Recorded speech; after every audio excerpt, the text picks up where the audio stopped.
Diyan mga pare ko yun, dumating na yung order natin online, no? Ito yung tinatawag nilang pet hair dryer. Binili natin to mga pare ko yun, no? Para mapabilis yung pagpapatuyo ng ating mga pusa after nila maligo mga pare ko yun, no? So mas maganda ka siguro kung sanayan sila ng ganito habang mas bata pa sila para paglaki nila habang pinapaliguan sila, hindi na sila natatakot sa mga ganitong mga bagay mga pare ko yun, no? So bumili tayo ng kulay black mga pare ko yun, no? Pero meron din tong white tsaka kulay pink.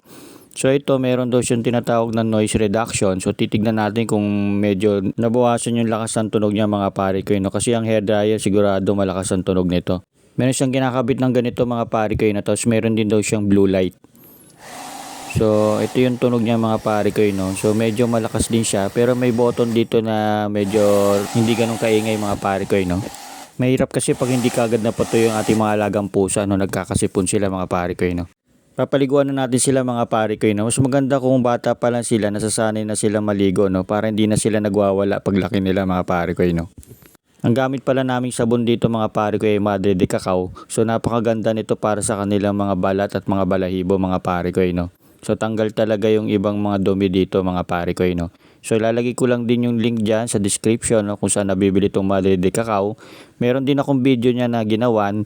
Hindi naman masyadong natakot yung ating kitten mga pare ko, no? Meron din pala tong blue light, no? Para daw sa kanilang mga balahibo. So okay naman na to mga pare ko, no? Hindi naman masyadong stress yung ating kitten. So mas maganda na tong ganitong nasasanay sila sa mga ganito mga pare ko, no?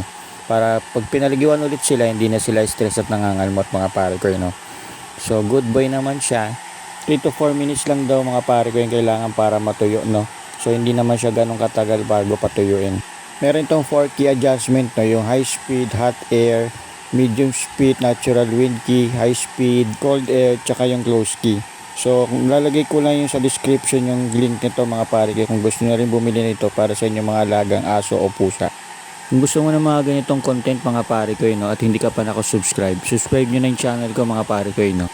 After paliguan mga pare ko, no? Ito na siya mga pare ko, no? Ang kulit-kulit na niya mga pare ko, no? Kung saan siya nagpupunta. Mas okay yung buhok nila ngayon mga pare ko, no, kumpara doon sa punas-punas lang, no. So mas mainam talaga gumamit ng mas mabilis na hair dryer mga pare ko, no. Pero kung may mas makikita kayo na noise reduction, mas okay yun mga pare ko, no. Para talagang iwas stress sa kanila. Susunod kong bibidyohan mga pare ko yung vitamins nila at saka yung deworm nila mga pare ko, no.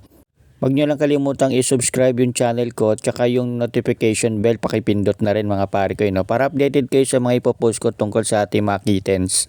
Yun lang mga pare ko, no? Maraming salamat.